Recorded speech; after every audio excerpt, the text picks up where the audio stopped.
Good day, my Telos podcast friends. We've got an interesting show for you today. It is Kevin Quaintance from Telos Global.io, the blog producer on Telos. We are going to get into, Kevin is going to cover an actual proof of concept coming to Telos that is for supply chain in transit. We're going to talk about the physical product, how supply chain can be written right to the Telos blockchain, and a conference that's going to be displayed about in real time. And we cover all kinds of other things like sentiment tokens, Draco's Keep, DStor.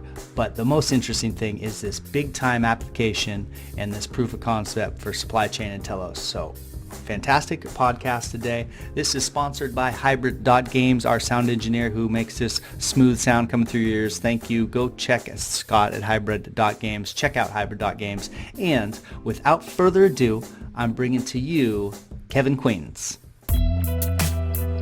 You're here because you know something. What you know you can't explain. The Telos Podcast.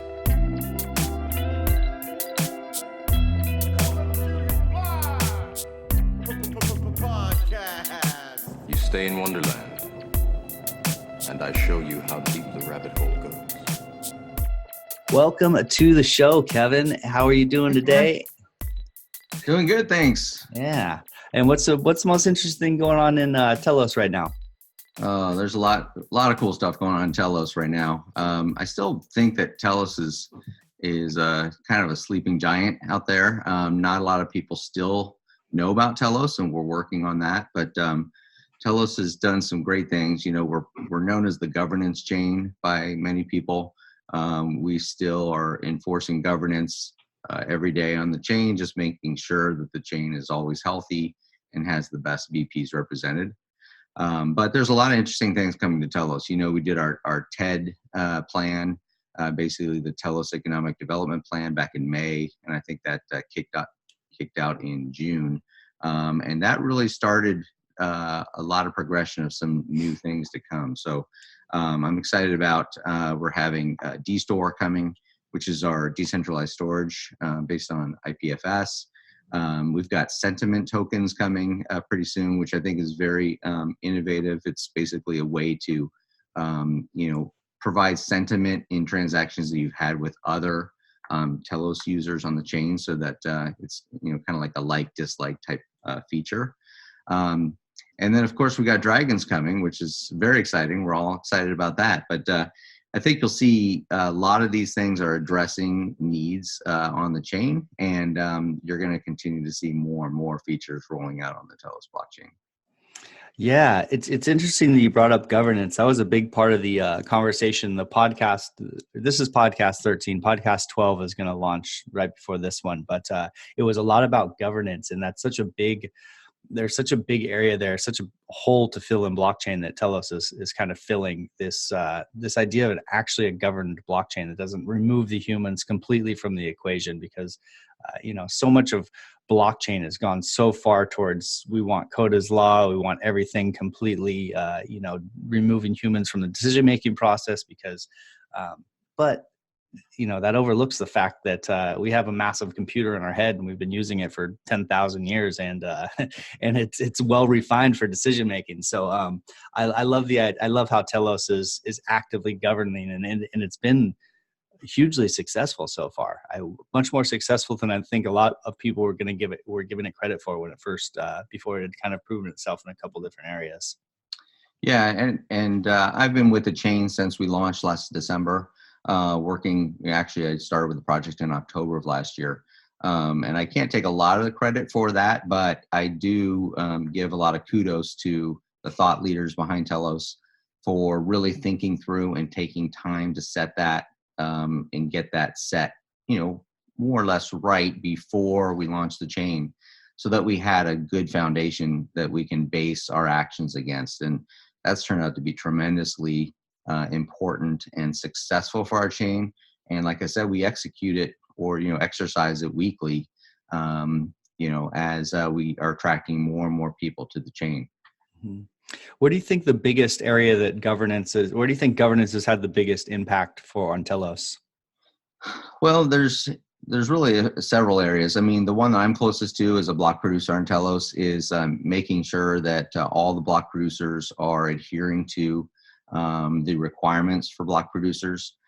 We do have some tools, and we're growing more and more tools around this to kind of automate and watch over the requirements of BPs. So, we're executing multi-sigs to kick out BPs, on a weekly basis that don't meet the minimum qualifications. And I think that's just a very healthy, part of our governance, just to make sure that, the block producers are doing what they're supposed to do and protecting the network. Multi-sigs the governance really goes beyond just, block producer candidates. It's really just making sure that everyone adheres to the rules of the chain, and there are, processes and consequences that we can leverage in our toolkit whenever we need to. So it's still, I kind of equate it to the to that familiar saying about getting the airplane off the ground. Telos took time to build the airplane. Get it more or less right. We knew it wasn't going to be, completely perfect, but it was enough to get it off the ground last, when we launched in December. And then we've just been making, course corrections as we go. We're learning from other chains, learning from within our own chain, and really just continuing to build on it and make it stronger and better. And, I think we're doing a very good job. I mean, I'm impressed every day to see and hear what, the community is coming out to enhance Telos. Yeah, it's going to be interesting to see how the next stage of scaling looks. So what do you see as possible hurdles as we scale, and how governance fits in, and where there might be some speed bumps? That's a good question. I think, this is kind of started out as an experimental project. There's a lot of things that we're really exercising on this chain. First of all, just kind of at a foundational level, this whole concept of decentralized is even new. When I joined the project last year, it was a completely new model for me, and just kind of getting into that model and learning how to work within that model has been a little bit challenging and uneasy. But then I found the model actually works pretty well, as long as you have the right people who are be dedicated and interested in the health of the chain. Once you have those people empowered to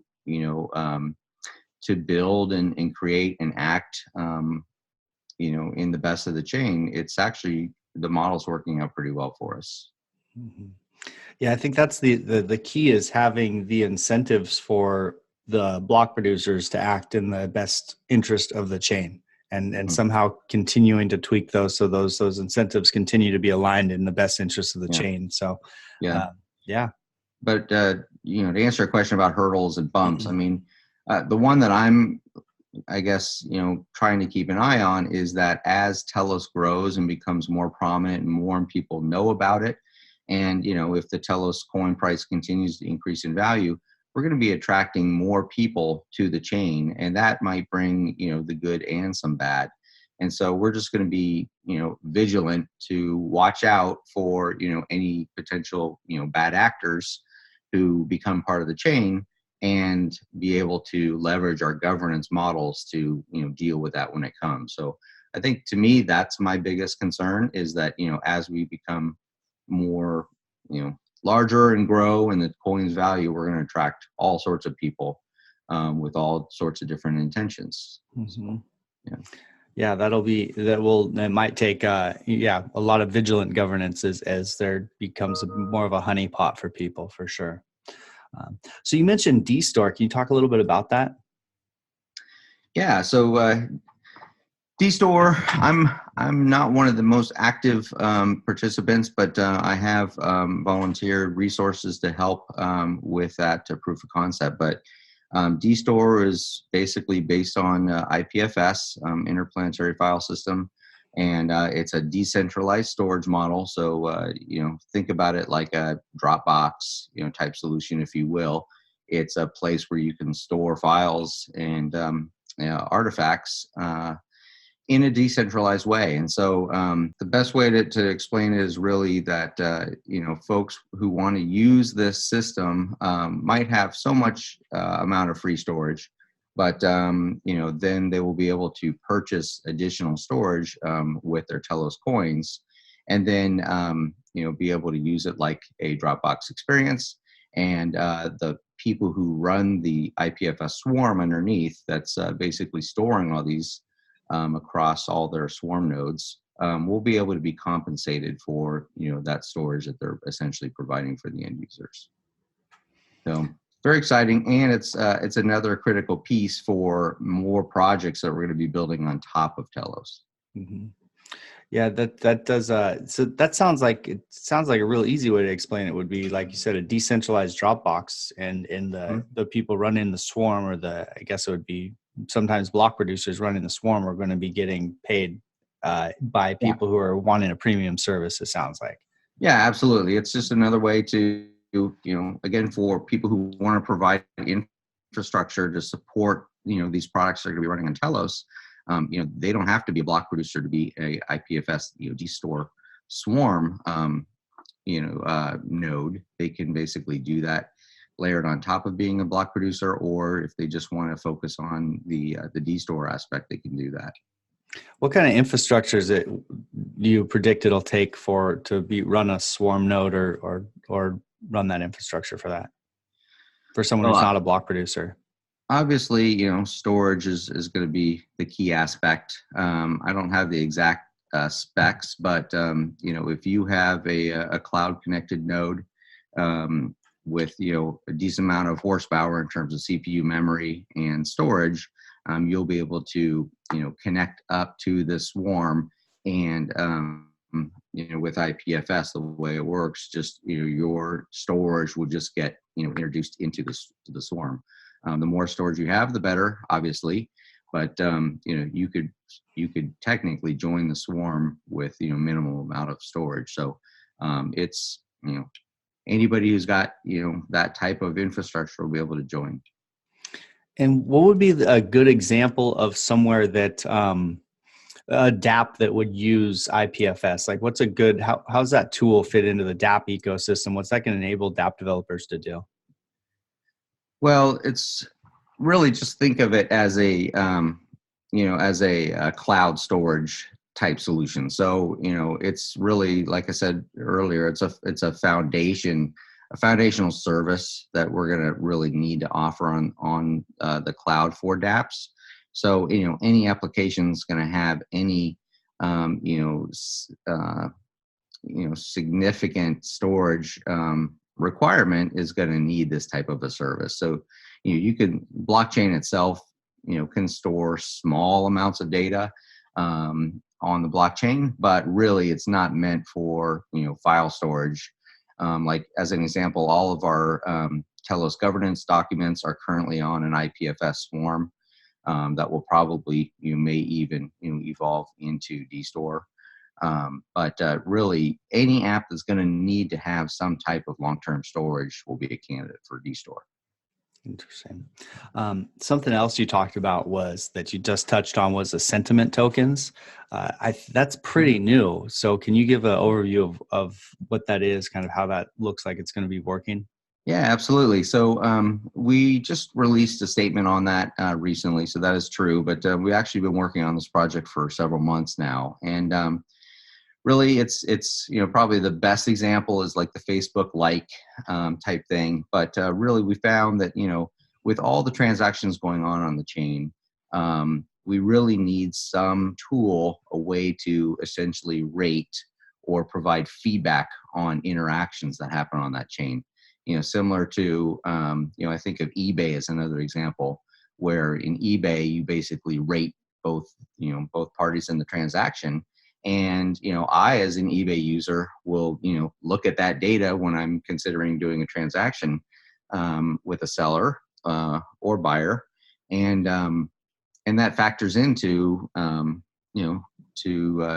my transaction. So we're going to have different types of sentiments. So I think, the first one of the first ones that are going to come out is trust or distrust, and the way that works, there's a white paper that you can go get all the details on it, but just as an overview, every person or every account will have a set amount of these sentiment tokens added to their account. They're not really meant to be a store of value, but when people have transactions with other accounts on the chain, they'll be able to apply either a trust or a distrust token to that other account during, with that transaction. So it's going to build up basically a history of, performance attributes, or, I guess that's the best way to say it, is performance attributes on, what each account holder, what sentiment people have against actions that account has done in the past. Yeah, an interesting place that you see kind of that phenomenon play out too is on Reddit. And one of the things it prevents is, or it gives is, this idea of how long someone's been around or how long they've been interacting as well. So if a Reddit commenter has a lot of karma and they've been on Reddit for 5 years, then it's probably not some sort of sock puppet or some sort of troll account. But if it's a brand new account, then people automatically kind of they're more skeptical to what is being posted or said by that account. So I can definitely see that trust distrust working in that same way. The amount of trust you build up is going to give your actions more weight. That's interesting. That's great. How far along is that project, and when will we maybe see like tools start using it? Yeah, it's hard for me to say. I just, I'm not doing too much active development on that project, but I've been, kind of hearing the progress, and I believe it's pretty far along. They're just working out, a lot of the kind of algorithms with it, and kind of the configuration, just to, again, like the airplane theory, get it enough to just, get it launched and off the ground, and then maybe tune it from there. But I would say we might even see it before the end of the year, or probably, Q1 of next year. Exciting. That'll be a good one. Yeah. Another exciting thing that you mentioned, going down the list here of things you mentioned that are interesting, is the dragons. How about what's going on with that, and what can you tell us about dragons? Oh, I'm not the right guy to ask, Okay. but I'll briefly tell you what I know, which is not much. But dragons required two things. We basically, it required some features in the recent 1.8 EOSIO code. So that was a major piece for us block producers, is to coordinate and get our network up to the latest 1.8 version of the EOSI code, and that had a lot of dependencies for the Dragons app, or for Draco's Keep. And another one is DStor. In fact, that's a great example. Just to your point earlier, that app is going to require a lot of long-term storage, and so it needs a DStor or IPFS type solution underneath it. So those were some of the prerequisites, as I understand, for Draco's Keep. So we really had to wait to get the chain up and running with these features before they can launch it. But I'm hearing again, maybe before the end of the year, we'll see, or maybe kind of wait and do a bigger launch at the beginning of next year. We'll see. Cool. It's always fun there's always something interesting right on the horizon that we can be waiting for and tell us. That's right. It's exciting. That's why we're here. It's always there's always one more thing that's about to come. So we're not even a year old. So yeah, I mean, we've done a lot in this first year, really just do a lot of the groundwork, including governance, as we've, talked about, a lot of the foundational stuff that we need for better things to come, and they will keep coming. Yeah. So, I mean, we hit on a bunch of interesting projects that are other people's projects. You're working on some exciting stuff coming up. What are you personally working on, and what's Telos Global up to? Yeah. So just briefly, just to tell you about Telos Global, we really, I was very excited when the EOS chain launched. I didn't participate as a block producer, but I was watching it very closely and very excited about this new form of blockchain. And So when I did research and found out about Telos, it really resonated with me in terms of the values of the chain. Um, so I jumped on board and started in, like I said, in October, and was very, very excited to be a part of the initial launch group. And I felt, what is the strength that I can bring? And I felt that Telos really needs good, solid infrastructure. So I started the company Telos Global with the focus of being basically Telos's, underlying IT infrastructure, BP.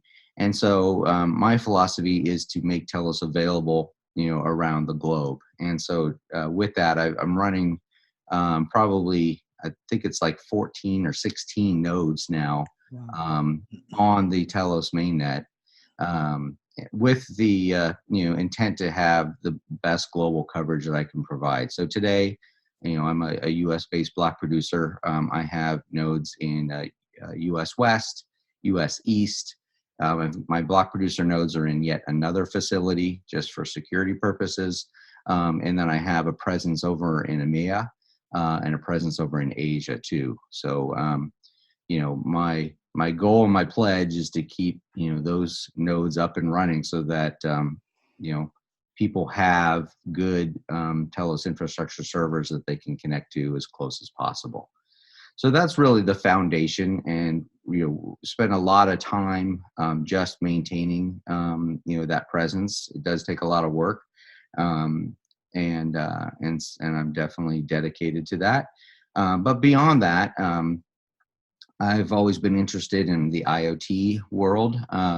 I do a lot of microcontroller development on Arduino, Raspberry Pi, those types of devices. And so one thing that really resonated with me is how blockchain can help solve problems in the supply chain industry. And so I set out to look at this challenge and see how Telos can help. And I've been participating with some other prominent BPs on Telos to provide solutions for blockchain or for supply chain. And what I've done is I've created a prototype unit. It's an IoT device. I call it the Telos Tracker.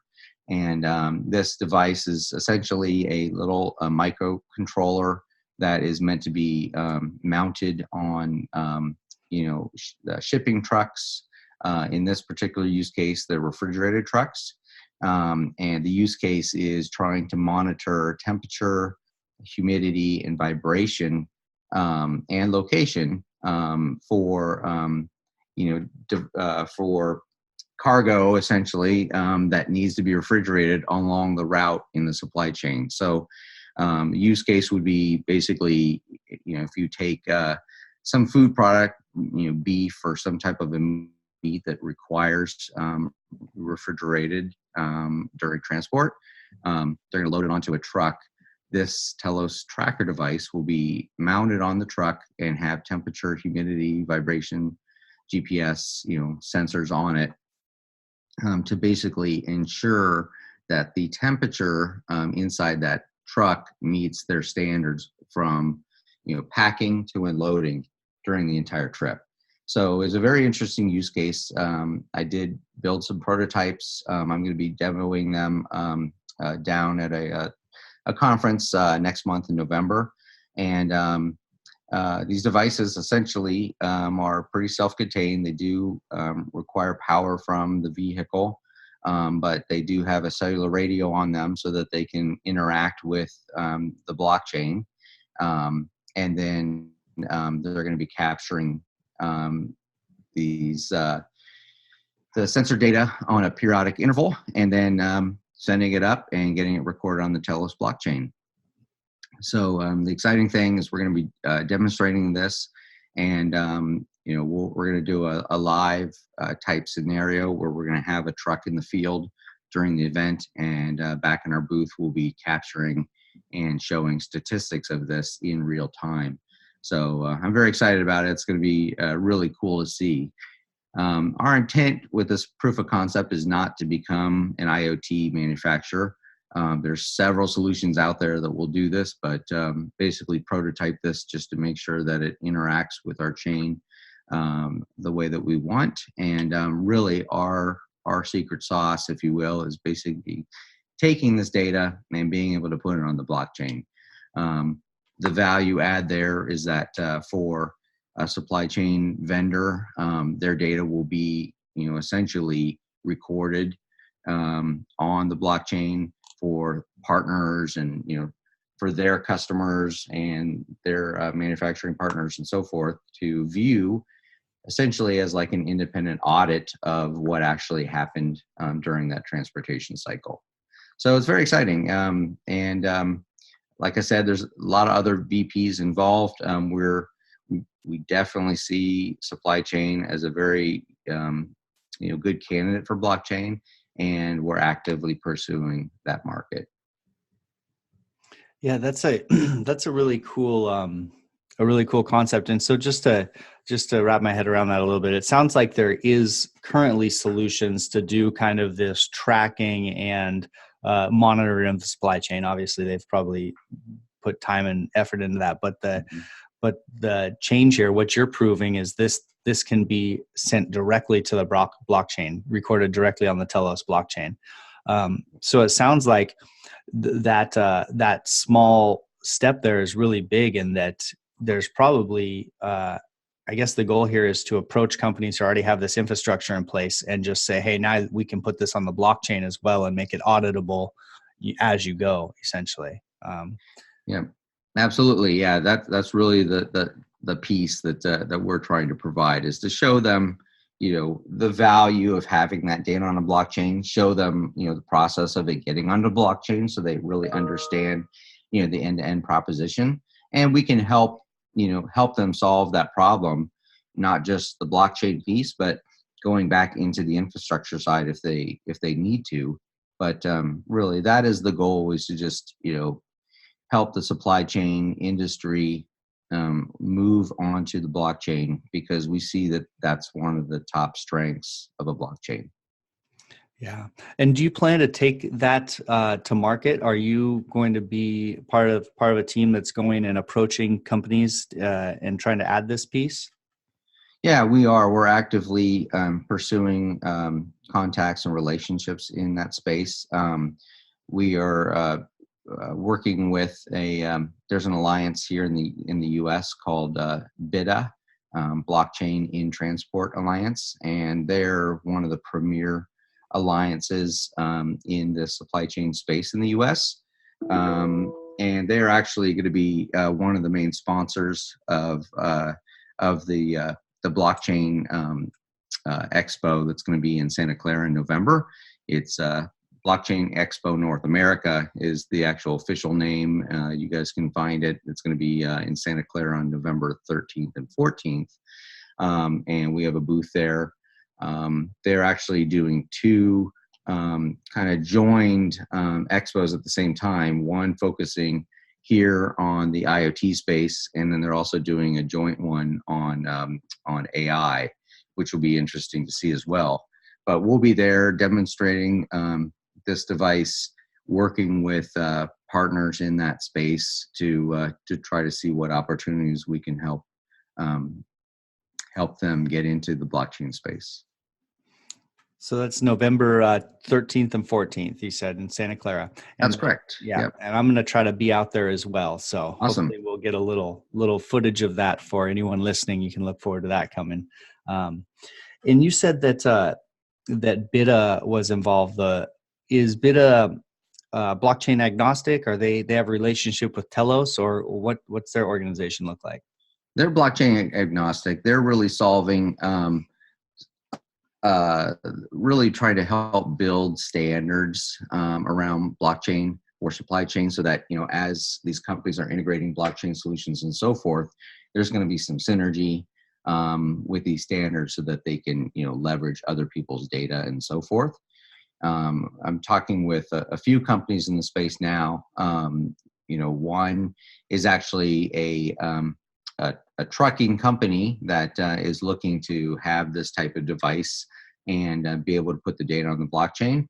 So that's one use case that we've already talked about. But another one is essentially a customer who would like to have access to this data and currently works with these supply chain companies to, have APIs and so forth to get the data, but are very interested in seeing the data on the blockchain and then just being able to pull directly from the blockchain and have some confidence that that is, immutable data that was essentially recorded in that ledger and cannot be changed. And, that adds a lot of value for them. Yeah, you can think of it from the customer standpoint is, if they're going through an API, essentially they're saying, can you tell us what's happening with the data? But if they're able to just look onto the blockchain, it's like they can look for themselves what's happening with the cargo. I mean, yeah, so it's that is cool from the customer standpoint. That's really cool from the customer standpoint. Yeah. And have the confidence behind it that, the data is not being altered. Mm-hmm. That the data is coming from the device and being, plotted on the blockchain and is available for anyone to view and, report against. Yeah, having a fast blockchain in that case is really important, because then you're getting almost real time valid data as well, or close to real time, as opposed to what other chains have made some inroads into this into the BITA space, into the blockchain in transit space? Is there anyone who's kind of gained a foothold yet, or is it? I think we're still very early. I haven't really had an opportunity to find out, who else is in that space. I know, some of the real big players, like IBM is interested. So, probably Hyperledger, chains in that, like, who are calling themselves enterprise grade type blockchain solutions are definitely interested. But I think the interesting value that Telos brings is being a public chain, where, if the data is out on the public chain and we're adhering to some standards that BITA is helping to initiate, then I think it actually opens up the space to be able to leverage, a public chain for a lot of this data and not have to integrate, multiple private chains together to capture the whole story. Yeah, that's true. Interesting. Yeah, I know that our team went down to San Diego. We saw Jesse from Cal EOS down there too, but we're at Walmart Labs, and I know that Walmart Labs is really interested in blockchain, and they're interested in using it for what you're talking about, basically supply chain management. And but yeah, what you're saying is that a bunch of private supply chains isn't the same thing as a public kind of standard.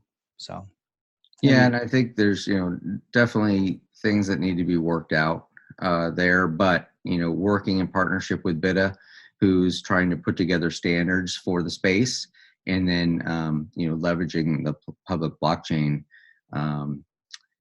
for, kind of the on-ramp for getting these supply chain vendors involved, I think is, probably a good approach. Yeah, it's also, I mean, I can see it also playing in huge, obviously, with the global supply chain, where sometimes it's really, really pertinent information where your products are coming from or where they're sourced. Things like supplements, I know, that come from China, a lot of times will have really suspect sourcing, and it takes a lot of money and time to get your head around where the supplements are actually coming from and making sure you're getting the right stuff that's not contaminated.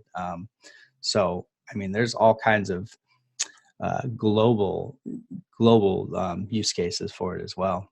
Absolutely. And, to your point about, the speed of the blockchain, I've seen demos or, scenarios where somebody's in, a retail store and they pick up a product and they want to see the source, the supply chain behind that product.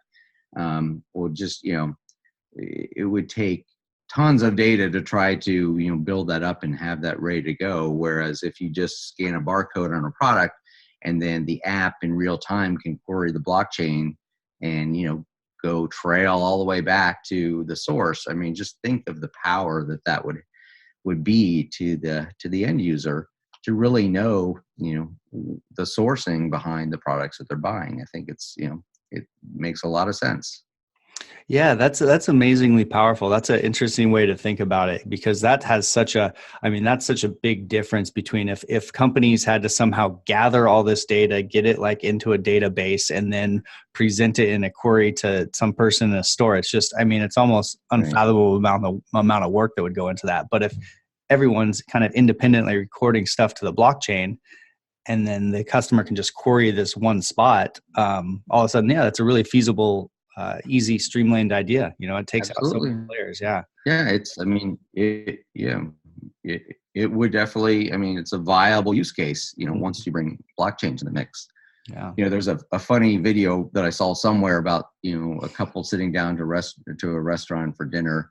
And it was kind of making fun of that point, but still interesting, where they, had a menu, and I think they like scanned a barcode on every menu item, and they could see like what the cow's name was, and, and things like that. It's kind of funny, but it does. I mean, again, it's a viable thing where if you go to a restaurant, you could independently verify or, research where, everything came from that's involved with your meal. It's, kind of funny, but Yeah. viable, and, It's, will be useful in many cases. it, School lunches, for example, oh yeah. you want to know where your kids' school lunches are coming from, this is a use case that, you'll be able to do that. So anyway, just very interesting when you start thinking about the possibilities, and this is just the beginning, is, trying to start tie these things together. And that's what I'm excited about. And that's what we're showcasing next month at that expo.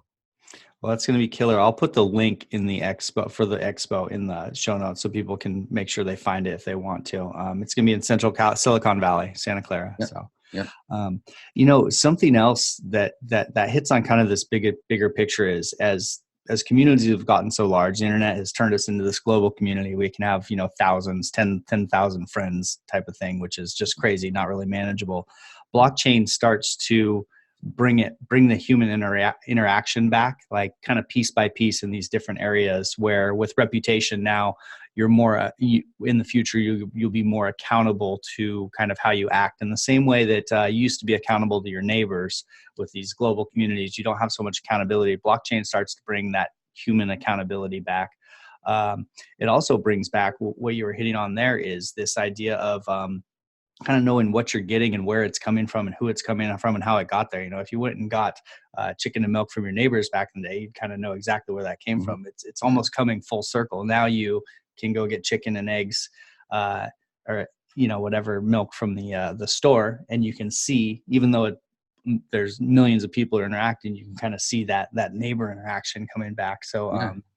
I a lot of time put pieces together thinking how blockchain is bringing humans back together. I think that's a fun way for me to conceptualize it. So Yeah, that is. That's yeah. a good point.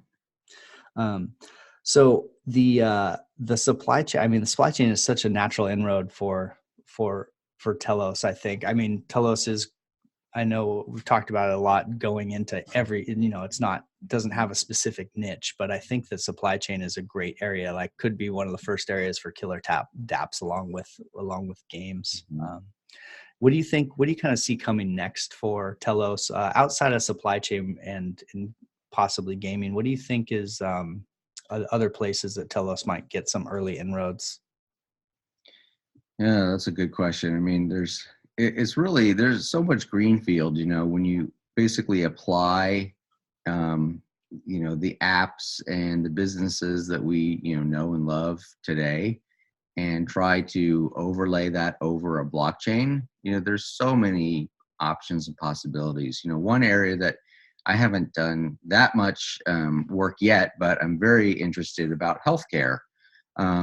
Same type of concept. It frustrates the heck out of me that, if I go to a different doctor, they don't have my records, or they can't pull up, my history and really, put all the pieces of the puzzle together and provide, good healthcare to me. It's almost like starting all over. When you go sit in the office, you have to fill out all the paperwork, that they make you do about all your history. That's just terribly inefficient. And, I see blockchain as another, as a way that we can come together with healthcare records and, obviously provide the privacy that we would need. But that I think that's another like low hanging fruit that that blockchain can help solve. And I know there's a lot of companies that are looking at this, blockchain companies that are looking at healthcare as a way. But I think that's another critical one that blockchain can really help us to get to that future where we go to a doctor. They don't have to necessarily have a prior relationship with us. We give them our authentication or whatever, give them access to our records for a certain amount of time, and they can basically leverage the whole history of our healthcare data to help provide better care for us. So that's another big one that I see. There's also the gaming industry. I'm very excited, as we mentioned, about Draco's Keep. I think the whole concept of the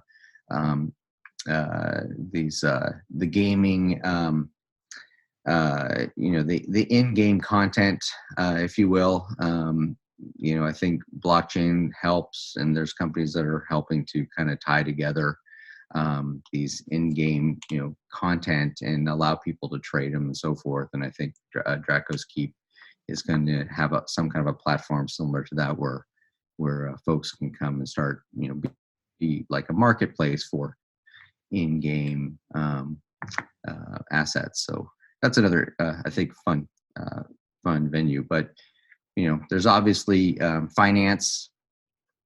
A lot of opportunities there in finance space, just to name a few. But like I said, at the beginning, it's really greenfield. There's so many opportunities that blockchain can be applied to that make a lot of sense.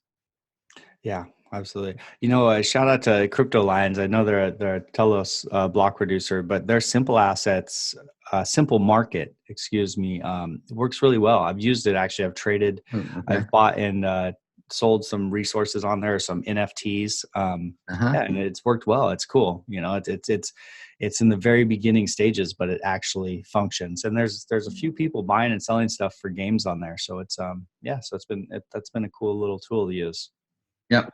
Yeah. Well, you probably know more than me. I'm not really a gamer, so I can't speak that well to it. I just, I know it's a huge market, and I think blockchain's a good platform for it. So yeah. I'm a gamer at heart, but like the idea of actually sitting down in front of the computer and getting to game is like a kind of a foreign concept to me. I never really find the time. I played a little bit of Prospectors on Wax. That's where I used the simple assets market. Oh, cool. Yeah, okay. But it's few and far between. I love gaming, but it's not in my schedule currently. Too much cool blockchain stuff going on. Blockchain, yeah, there's too much to do, and it's all exciting. That's the problem. Is everywhere I turn, there's something exciting that I could work on, and it's just been a lot of fun. It's a very interesting time right now. Absolutely, yeah, definitely a time that focus. It's like the focused people are gonna succeed, because it's too easy to do 100 things in a environment like this. So I try to remind myself of that as well. Yeah, it's too easy to get kind of digress into many things, and then you end up not solving anything. But my number one is keeping the block producing going. I'm dedicated to that, and then trying to explore these other side projects on top of that. And I am committed, as the BP Pay value increases, bringing on more and more resources to be able to do more and more of these cool projects on top. Right now we're keeping the lights on and keeping the BP stuff cranking and doing as much as we can beyond that. But I'm definitely committed to bringing more and more resources to the party and helping to kind of accelerate the development and keep rolling out more and more exciting things on Telos. Cool. Well, Telos Global has my block producer vote. Anyone else listening, hopefully go out and vote for Telos Global. We'll put the link for, for sure. For Thank Telos you, everybody. Global. We definitely appreciate it. Yeah. And so I'll put the the link for the sentiment white paper. So if anyone wants to look into that, I'll put that in the show notes. Telos Global, so you can go vote for a good block producer. And I'll put the link for the conference. And hopefully you and I will get a chance to meet up at that conference and we'll get whatever happens there. We'll get out to listeners. As we start to wind down here, do you have any final thoughts, any other topics that you'd like to hit on that we kind of glossed over? Man, we've talked about a lot, like way more than I expected we would. But it's as I said, earlier, it's just been, it's been very exciting working with Telos. I see so many cool things happening, and it's like the snowball effect where it just keeps getting bigger and bigger as we have more and more, very good teams joining the project. We've seen more and more block producers come on who have a very good reputation from some of the other chains like EOS, and just bringing more and more knowledge to the chain. Just I'm seeing more and more projects coming out and more work. It's just super exciting, and I'm just a little piece of it, and just learning so much and just happy to be part of this whole project. And I think it's a very exciting time. It's probably an overused statement, but I see blockchain as where we were back in the mid 90s when the internet first launched. And so many synergies between the excitement there that I was part of and lived through with what's going on now. It's just there's so many similarities, and it's just super exciting. And I'm really excited to see what we're going to be doing in the next 2 to 5 years, and 10 years even, with blockchain. So it's been a lot of fun, roller coaster, but it's been a lot of fun. Absolutely. Well, that's a great optimistic note to end on. This is exciting times. We'll just keep the cliche. That's all I can think of is that cliche thing. This is such exciting times, but it is. So thank you, Kevin. What a pleasure to talk to you today. I'll see you in about a month or so at this in the Silicon Valley, Santa Clara at the conference. And my Telos podcast friends, this is the Telos podcast, and we will be back soon with more awesome stuff like Kevin. Thanks for coming on the show, Kevin. Thanks so much, Brandon. Bye, all. Cheers. Yep. Cheers. The money is not the prime asset in life. Time is.